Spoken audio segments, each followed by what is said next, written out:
Hello everyone.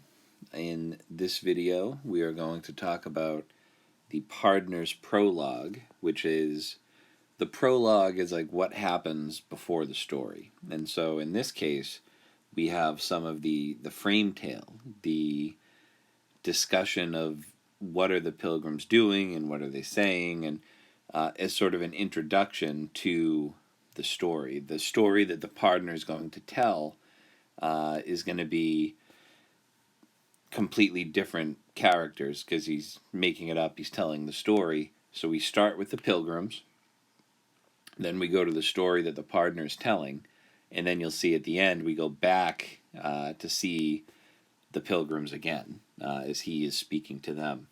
And so you have some questions that you're going to be doing on your own here for reading the Pardoner's tale. I want to take you through the prologue part because I think that's a little bit tougher than the tale itself. And I want to make sure everybody understands where we're starting from here. So we got some background on the Pardoner already about this member of the church, especially someone who would be selling indulgences, and we also saw that Chaucer was very critical of the Pardoner in this practice of selling forgiveness of sins. And so he starts out here, our Pardoner, by saying, "My lords," he said, "in churches where I preach, I cultivate a haughty kind of speech," meaning very proud, "and ring it out as roundly as a bell. I've got it all by heart, the tale I tell. I have a text, it always is the same, and always has been, since I learnt the game. Old as the hills, and fresher than the grass. Radix malarum est cupidas," which, as we see on the right there, is Latin for "the love of money is the root of all evil." Now, this is a pretty ironic statement here because, as we know, the Pardoner loves money and consistently lies and sells these fake relics and sells these indulgences as well to try to make it. "I preach, as you have heard me say before, and tell 100 lying mockeries more. I take great pains in stretching out my neck. To east and west I crane about and peck, just like a pigeon sitting on a barn. My hands and tongue together spin the yarn, and all my antics are a joy to see.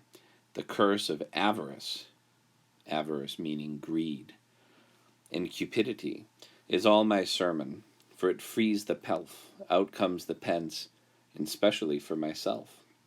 For my exclusive purpose is to win, and not at all to castigate or criticize their sin. Once dead, what matters how their souls may fare? They can go blackberrying, for all I care. And thus I preach against the very vice I make my living out of, avarice."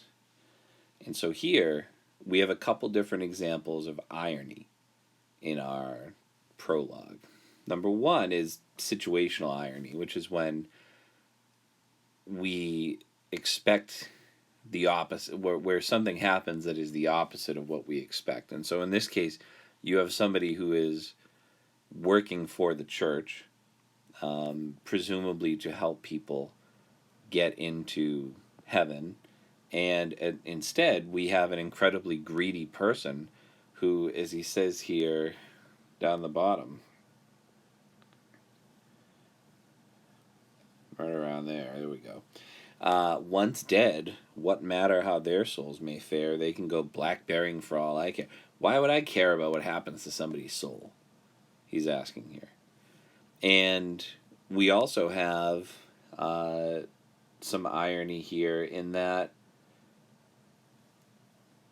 the Pardoner is preaching a story here that is supposed to tell the dangers of greed.